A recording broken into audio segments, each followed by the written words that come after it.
अस्सलामुअलैकुम। कशिश खबरनामे में आपका इस्तकबाल है। मैं हूं मोहम्मद अब्दुल मोहसिन और इस खबरनामे की शुरुआत करेंगे हम सुर्खियों से।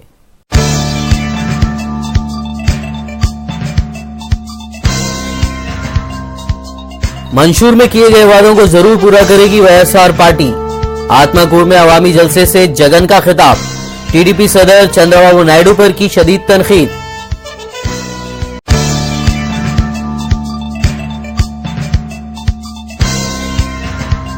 हमें बाबरी मस्जिद के कसूरवारों और मुस्लिम खवातीन को बेआबरू करने वालों को नहीं भूलना चाहिए। अकबरुद्दीन ओवैसी का खिताब।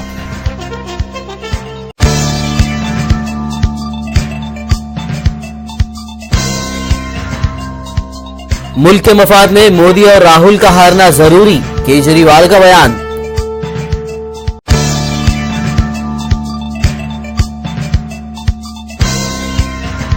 मोदी के निशाने पर राहुल गांधी, कहा जो अमेठी नहीं संभाल सका मुल्क क्या संभालेगा।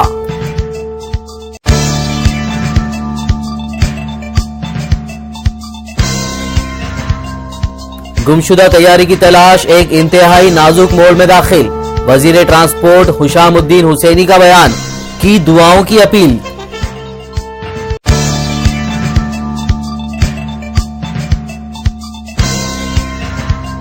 ईरानी जौहरी प्रोग्राम पर मुज़ाकरात का नया दौर न्यूयॉर्क में।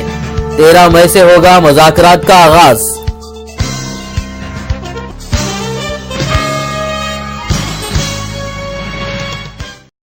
और अब खबरें तफसील से। BJP senior leader Venkaiah Naidu ने इतवार को कांग्रेस पार्टी और टीआरएस सदर के चंद्रशेखर राव पर शदीद तनकीद की। हैदराबाद में मीडिया से बात करते हुए वेंकैया नायडू ने कहा कि कांग्रेस ने तेलंगाना का फैसला किया क्योंकि उसके पास कोई और मुतबादिल नहीं बचा था। उन्होंने तश्कील तेलंगाना की ताखीर के लिए कांग्रेस और टीआरएस को ही जिम्मेदार ठहराया, जिसकी वजह से कई नौजवानों ने अपनी जानें कुर्बान कर दी। उन्होंने इल्जाम लगाया कि इंतखाबात में शिकस्त के खौफ से केसीआर बीजेपी को बार बार अपनी तनकीद का निशाना बना रहे हैं। మీకు సంఖ్యాబలం లేకపోతే మేము సమర్థిస్తే బిల్లు పాస్ అయింది.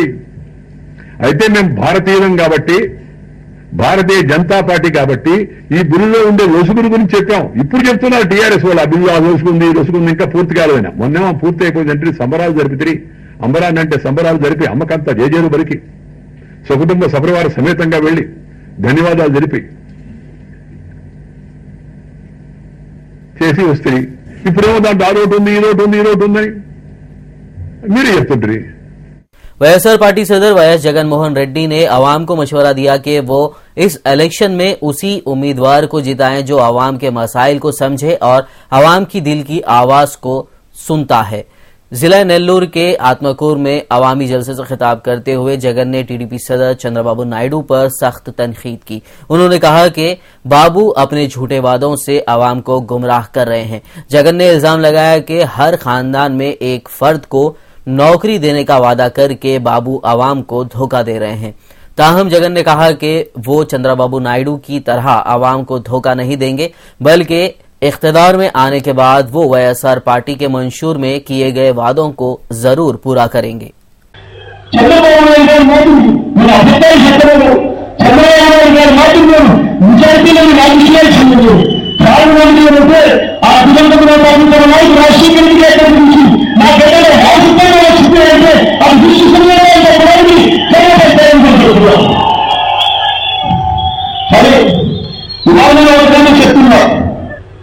ముఖ్యమంత్రిగా ప్రమాణ స్వీకారం చేసే రోజున అదే రోజున అదే గదిలో అదే స్టేజ్ మీద నేను ఆగా 5 సంప్రదాయాలు ఏర్పడుతా. ఆ 5 సంప్రదాయాలు నేను చెప్పాలనుకున్నాను, ధైర్యంగా నేను చెప్తాను. ఆ పెద్దలు 5 సంప్రదాయాలతో ఈ రాష్ట్ర పశ్చిమ దిశలో మాట్లాడుతున్నాను కూడా ధైర్యంగా నేను ఆ 5 సంప్రదాయాలు మొట్టమొదటి సంప్రదాయాలు ఆ కృతజ్ఞతల కోసం सदर मजलिस बैरिस्टर असदुद्दीन ओवैसी ने रेन बाजार के ख्वाजा बाग, सिंगारेनी क्वार्टर्स और अबुल कलाम नगर के मुख्तलिफ इलाकों का दौरा किया। इस दौरे में उनके साथ याखुदपुरा के मजलिसी उम्मीदवार मोहम्मद मुमताज अहमद खान भी मौजूद थे। मजलिसी कायदीन ने इन इलाकों के घर घर पहुंचकर मुकामी अवाम से मुलाकात करते हुए लोकसभा और असेंबली नशिस्त के लिए वोट देने की अपील की। सदर मजलिस और याकुतपुरा मजलिसी उम्मीदवार मुमताज अहमद खान ने मुकामी अवाम से मिली इत्तेहाद को मुस्तहकम करने की भी अपील की। इस दौरे में सदर मजलिस के साथ तालाब चिंचलम कॉरपोरेटर वजाहत अली खान के अलावा दीगर मजलिसी कारकुनान भी मौजूद थे।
कायद मुखर्ररा अकबरुद्दीन ओवैसी ने इनफरादी कामों के बजाय मिली मफादात को मलहूज रखने पर जोर दिया। कायद मुखर्ररा का कहना था कि हमें इनफरादियत की आदत को बदलते हुए इज्तिमाइयत का सबूत देना चाहिए। उनका कहना था कि हमें मामूली मसाइल के लिए इत्तेहाद को कमजोर करने से बचना चाहिए।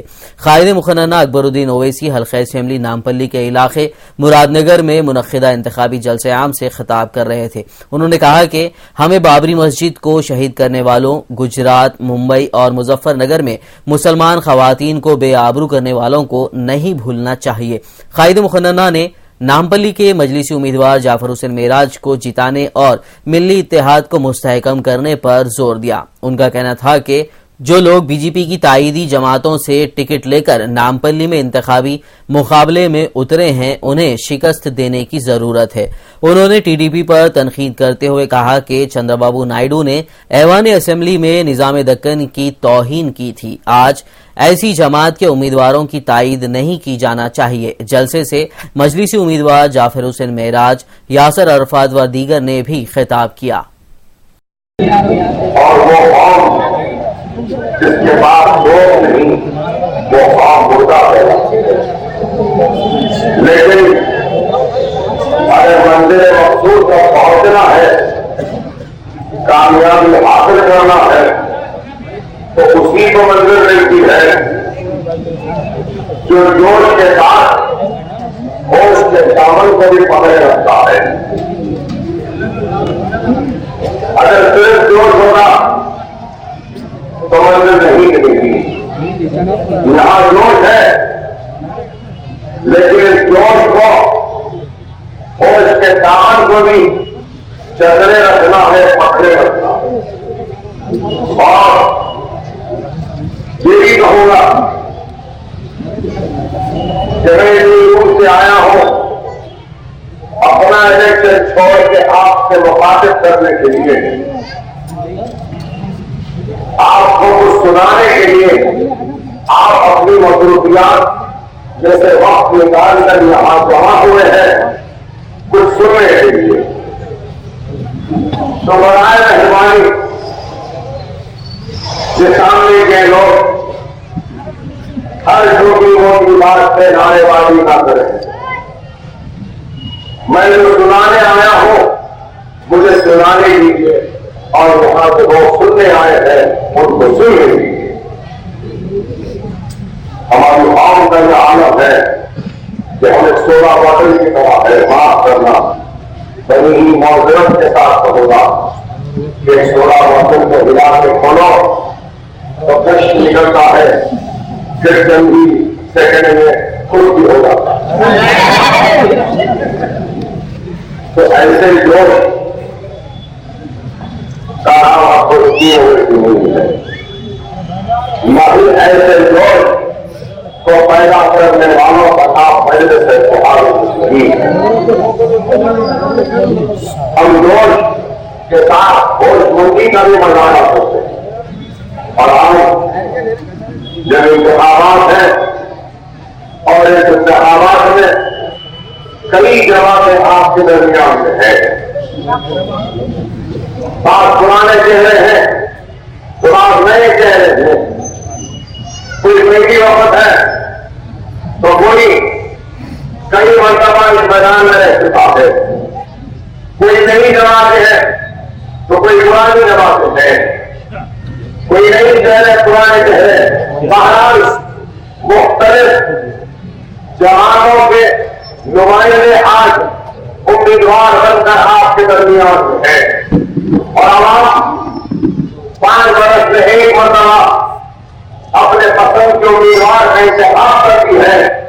तो क्यों करती है इंतखाब? सिर्फ इसलिए इंतखाब नहीं करती कि वो इलेक्शन के 15-20 दिन वह शख्स आपके लिए कुछ करता है या फिर इख्तियार की ताकत में कुछ करता है आपके लिए, तो वो इंतखाब सही नहीं होता। आज अगर इस सियासी मंजर पर कांग्रेस है, तेलुगुदेशम है, बीजेपी है, मजलिस इत्तेहाद मुस्लिमीन भी है और अगर मैं आज मजलिस इत्तेहाद मुस्लिमीन के जिम्मेदार की हैसियत से आपके दरमियान में खड़ा हो, आपसे मुखातिब हो और आपसे दरखास्त कर रहा हो और आपसे उम्मीद लगा रहा हो कि आपकी दुआएं, आपका ताउन मेरी जमात और आपकी जमात मजलिस इत्तेहाद मुस्लिमीन के साथ रहेगा। तो ये उम्मीद क्यों मैंने लगाई है? आज इस वजह से कि मैं आज आपके जहनों से, आपके दिमाग से, आपके दिल से ये सवाल करना चाहता हूं और बताना चाहता हूं आपको कि मजलिस की तारीख क्या है। यहां नौजवान खड़े अगर मजलिस की तफारी को सुनते हैं, जोश में आते हैं, नारे लगाते हैं, लेकिन अकबरुद्दीन ओवैसी अगर आज इस मंजिल से, इस मुकाम पे खड़ा है तो यहां तक पहुंचने के लिए 1 दिन, 2 दिन, 1 साल, 2 साल, 5 साल, 10 साल, 20 साल, 25 साल का अर्सा नहीं होगा, बल्कि इस मंजिल पर, इस मुकाम पर खड़े रहने के लिए 56 बरस का तवील सफर तय करना पड़ा।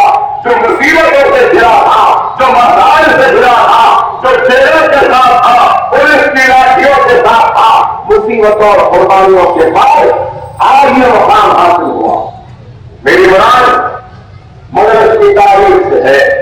नौजवानों, तुम शायद मजलिस की तारीख से वाकिफ नहीं।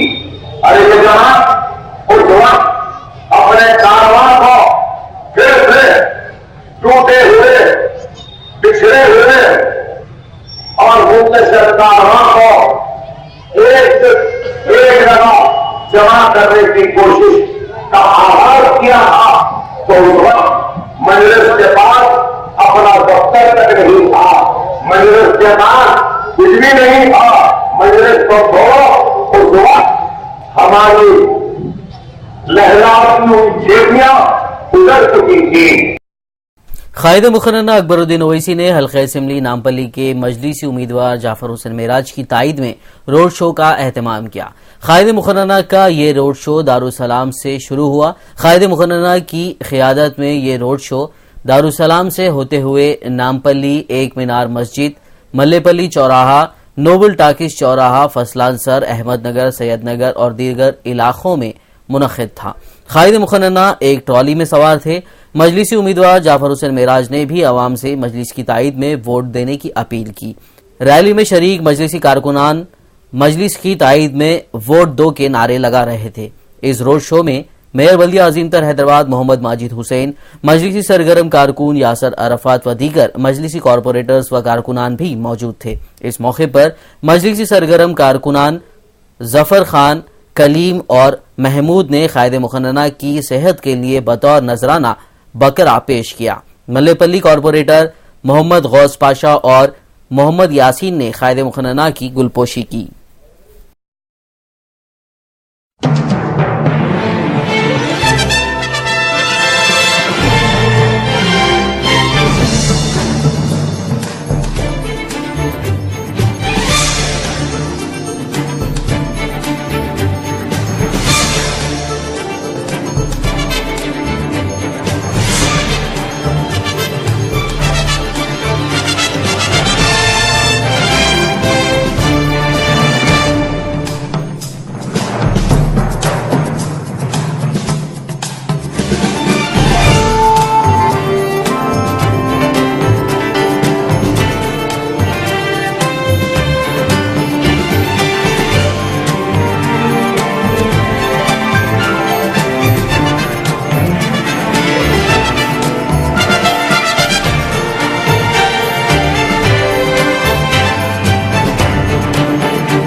यही नरेंद्र मोदी कहता है हमको, क्या कहता है कि गाड़ी के नीचे मैं कहना नहीं चाहता ध्यान से, अरे आप और बोलो। आज ये लोग हमारी मसाजिद को शहीद करते हैं और हम नहीं कर रहा, वो हमारे सरोवर दिए के गोलियां चला देंगे, हम आ नहीं करना, और वो बस्तियों को जला देंगे, हम आ नहीं करना, वो हमारी सरोवरों को लुटा देंगे, हम आ नहीं करना, और हमको जेलों में डाल देंगे, हम आ नहीं करना। इसलिए तो मैं कहता हूं ना कि हम आ भी करते हैं तो हो जाते वाला।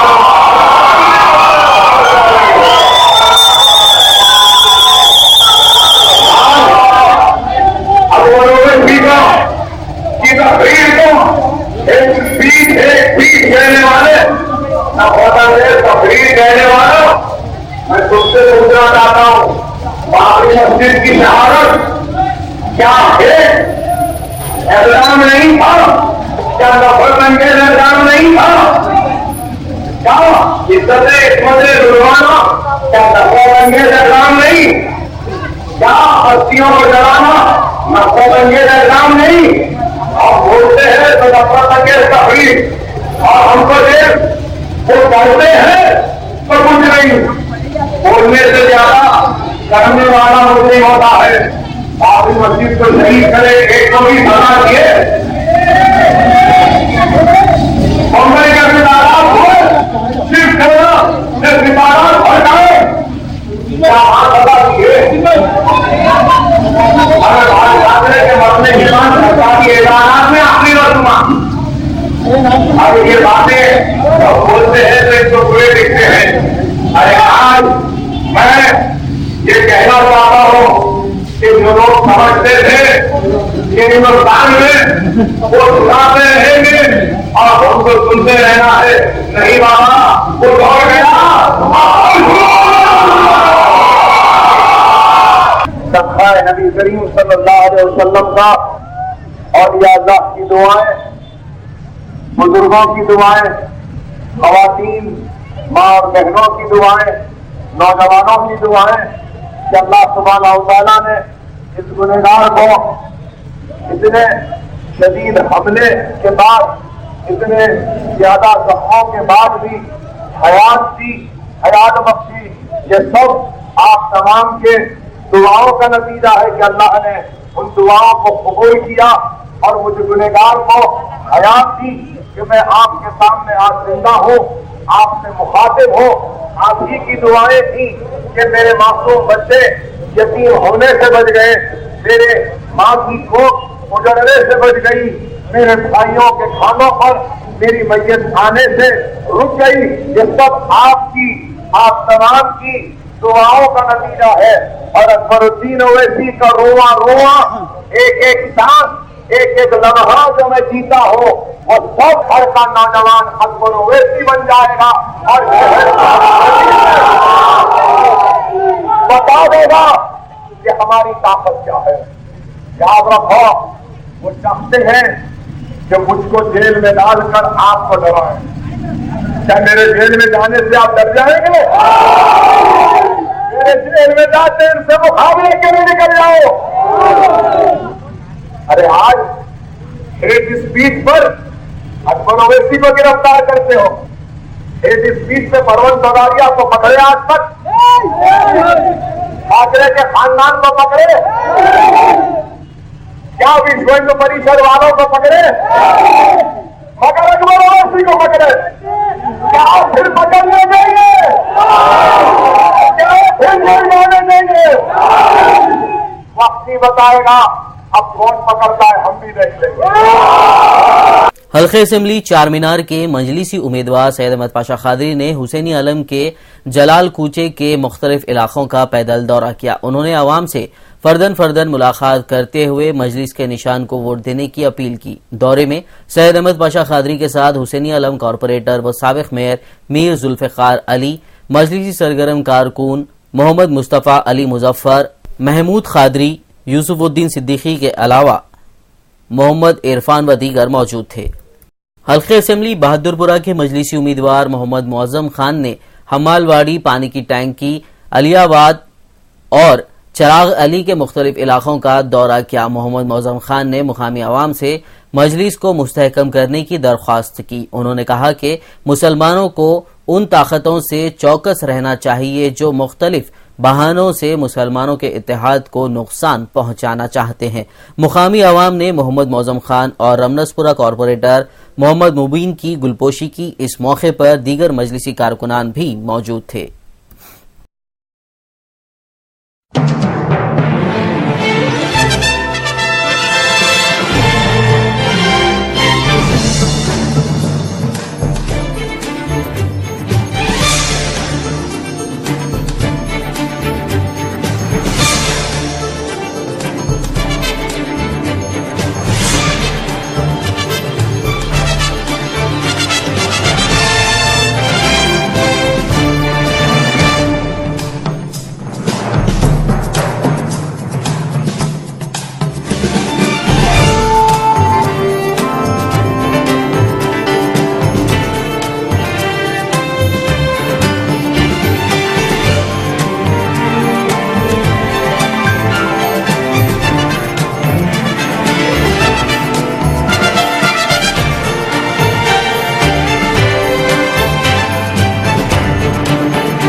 शहर के मारूफ आलिम दीन मौलाना एजाज मोहम्मद वसीम ने हैदराबाद के मुसलमानों को इंतखाबात के दिन अपने हक़ राय दही के इस्तेमाल पर जोर दिया। उनका कहना था कि 2014 के आम इंतखाबात मुसलमानों के लिए खास अहमियत के हामिल हैं।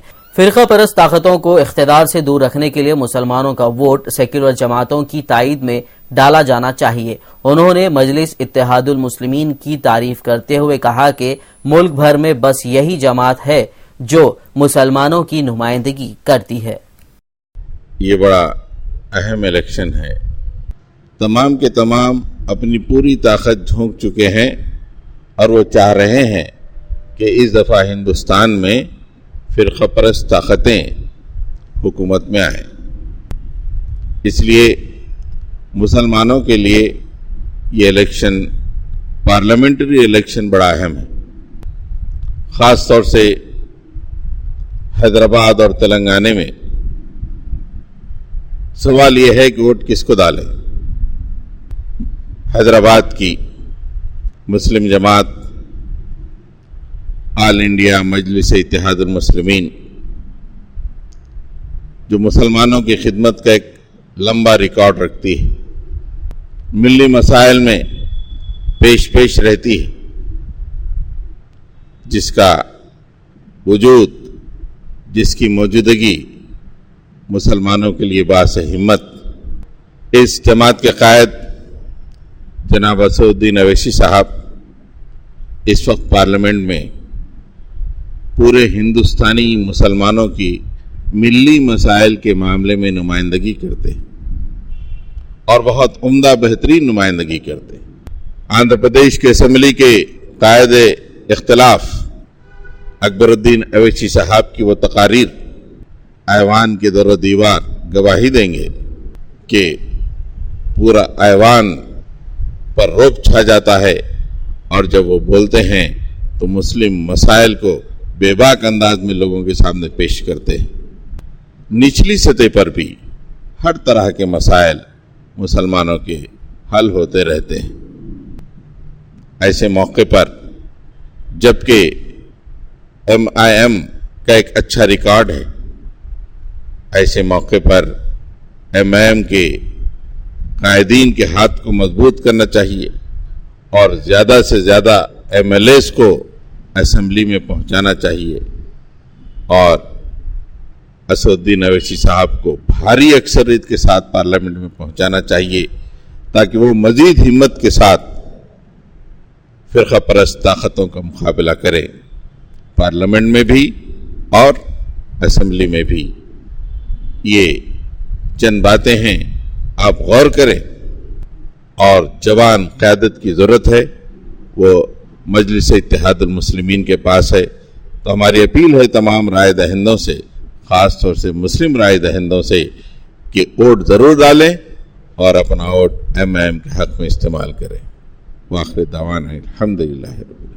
आम आदमी पार्टी के कन्वेनर और दिल्ली के साबिक़ वज़ीर आला अरविंद केजरीवाल ने इतवार को कहा कि अब जरूरी हो गया है कि नस्ल परस्ती की रिवायत खत्म हो। रोड शो और कॉर्नर मीटिंग्स करते हुए उन्होंने कहा कि मुल्क के मफाद में राहुल गांधी और बीजेपी के वज़ीर आज़म ओहदे के उम्मीदवार नरेंद्र मोदी का हारना जरूरी हो गया है।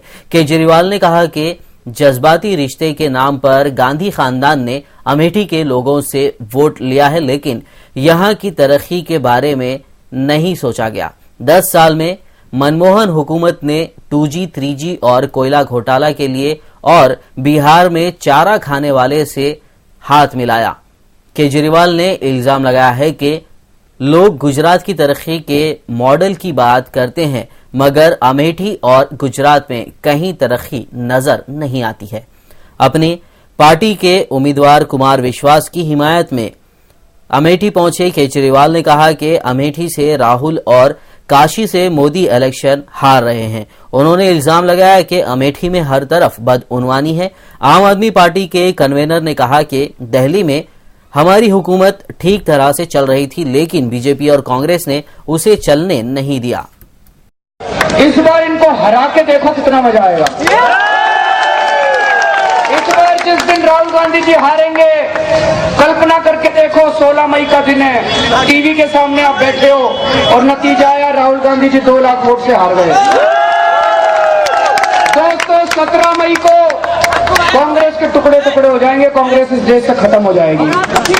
मैं नरेंद्र मोदी जी के खिलाफ चुनाव लड़ने जा रहा हूँ। वाराणसी के लोग भी मन बना चुके हैं कि इस बार नरेंद्र मोदी जी को भी हराना है। उधर बीजेपी के टुकड़े होंगे, इधर कांग्रेस के टुकड़े होंगे दोस्तों, और इस देश को मुक्ति मिलेगी इन 2 बड़े भ्रष्टाचारियों से, और वहां से नई किस्म की राजनीति जन्म लेगी जिसमें जनता का अधिकार होगा। भारतीय जनता पार्टी के उम्मीदवार नरेंद्र मोदी का गांधी खानदान को निशाना बनाना जारी है। छत्तीसगढ़ की एक इंतखाबी रैली में उन्होंने सोनिया गांधी की अमेठी के लोगों से राहुल गांधी के लिए की गई अपील पर चुटकी ली। साथ ही रॉबर्ट वाड्रा पर भी भरपूर निशाना लगाया। मोदी ने कहा कि कांग्रेस हुकूमत ने गुज़िश्ता 10 साल में कुछ नहीं किया, लेकिन अब 10 करोड़ लोगों को वो रोजगार देने की बात कह रही है। उन्होंने राहुल से कहा कि मुल्क बदल चुका है, अब आवाम झांसे में आने वाली नहीं है। मोदी ने कहा कि लोगों को तो रोजगार नहीं मिला, लेकिन रॉबर्ट वाड्रा को मिल गया। 1 लाख रुपए से उन्होंने 300 करोड़ रुपए बना लिए। ये कांग्रेस हुकूमत का ही जादू है। मोदी ने आवाम से सवाल किया कि क्या ऐसी जादूगरी वाली हुकूमत आवाम को चाहिए। मोदी ने मजीद कहा कि सोनिया गांधी ने अमेठी की आवाम को कहा कि इंदिरा गांधी ने अपने बेटे को अमेठी को दिया था और अब वो अपने बेटे राहुल को अमेठी को दे रही हैं। अमेठी वालों, मेरे बेटे को संभालना। जबकि दूसरों को सोनिया कहती है कि उनका बेटा मुल्क संभालेगा। मोदी ने कहा कि जो बेटा अमेठी को नहीं संभाल सका वो मुल्क को क्या संभालेगा। साथ ही मोदी ने वजीर आजम मनमोहन सिंह पर भी निशाना लगाते हुए कहा कि इस मुल्क के वजीर आजम 10 साल में सिर्फ 1100 बार बोले हैं। एक वजीर आजम की ये कारकर्दगी बहुत खराब है। बीजेपी सदर राजनाथ सिंह ने वाज़ेह किया कि नई लोकसभा में चाहे तेदाद का जोर कुछ भी हो, मगर मरकज में एनडीए की हुकूमत बनी तो सिर्फ नरेंद्र मोदी ही वजीर आजम बनेंगे। बीजेपी सदर का ये बयान उस सवाल के जवाब में आया जिसमें उनसे पूछा गया था कि अगर एनडीए हुकूमत अक्सरियत से पीछे रह गई और नई साथियों ने मोदी के बजाय दूसरे लीडर पर जोर दिया, उस वक्त पार्टी का क्या मौकूफ होगा। उन्होंने कहा कि हर हालत में नरेंद्र मोदी ही वजीर आजम बनेंगे। बिहार बीजेपी के लीडर गिरिराज सिंह को पार्टी सदर राजनाथ सिंह ने फिटकार लगाई है। ताहम राजनाथ की फिटकार का गिरिराज पर कोई असर नहीं हुआ है और वो अपने बयान पर कायम है। गिरिराज अपने हफ्ते के बयान को खुद तोड़ मरोड़ कर नए तनाजिर में रखते हुए कहा कि जो लोग दहशतगर्दी, फिरका परस्ती को फरोख देते हैं उनके लिए मुल्क में कोई जगह नहीं है। दरअसल हफ्ते को गिरिराज ने झारखंड में एक रैली में कहा था कि जो लोग नरेंद्र मोदी को रोक रहे हैं वो पाकिस्तान की तरफ देख रहे हैं। आने वाले दिनों में ऐसे लोगों की जगह हिंदुस्तान में नहीं बल्कि पाकिस्तान में होगी। गिरिराज ने जिस रैली में ये बयान दिया उसमें बीजेपी के साबिक सदर नितिन गडकरी भी मौजूद थे, जिसके बाद राजनाथ सिंह ने इतवार को गिरिराज को तलब किया और उन्हें इस तरह के मुतनाज़ा बयान देने से बचने की नसीहत दी। राजनाथ ने कहा कि इस तरह के बयान से बीजेपी को नुकसान होता है।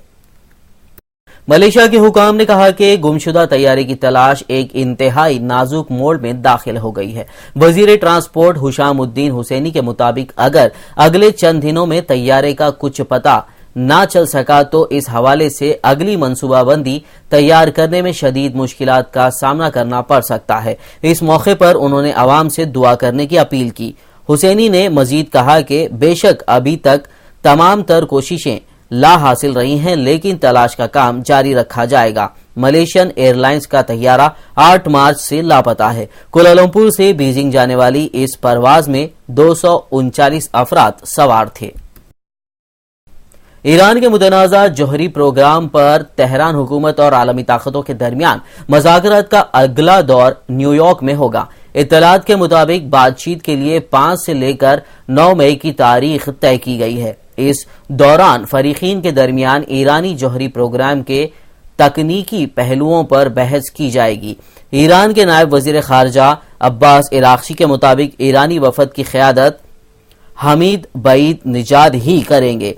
इसके बाद 13 मई से जामिया मुज़ाकरात का आगाज हो जाएगा।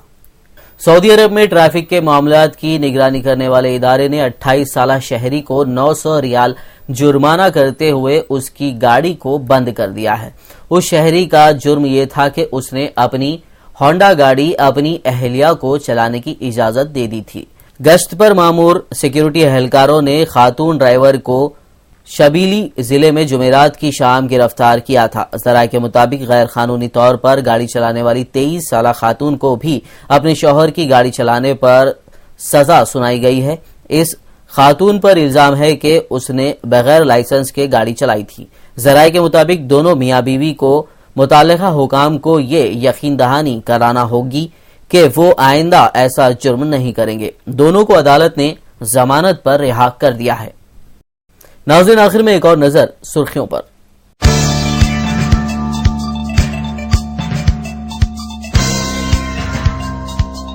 मंशूर में किए गए वादों को जरूर पूरा करेगी वाईएसआर पार्टी। आत्माकूट में अवामी जलसे से जगन का खिताब। टीडीपी सदर चंद्रबाबू नायडू पर की शदीद तनकीद।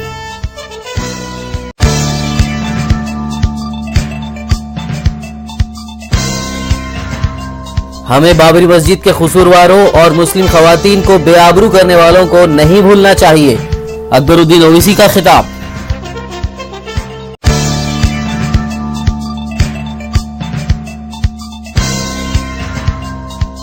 मुल्क के मफाद में मोदी और राहुल का हारना जरूरी, केजरीवाल का बयान।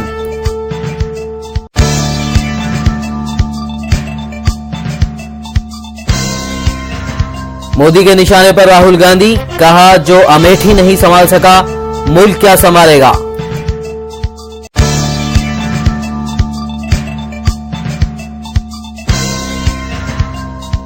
गुमशुदा तैयारी की तलाश एक इंतहाई नाजुक मोड़ में दाखिल, वजीर ट्रांसपोर्ट हुशामुद्दीन हुसैनी का बयान, की दुआओं की अपील।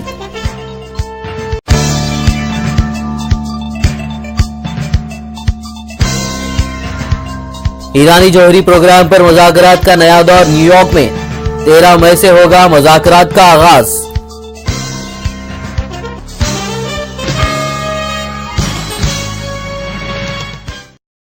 इसी के साथ कशिश खबरनामा इख्तिताम को पहुंचा। मिलते हैं अगले खबरनामे में, तब तक के लिए देखते रहिए उर्दू टीवी। अल्लाह हाफिज।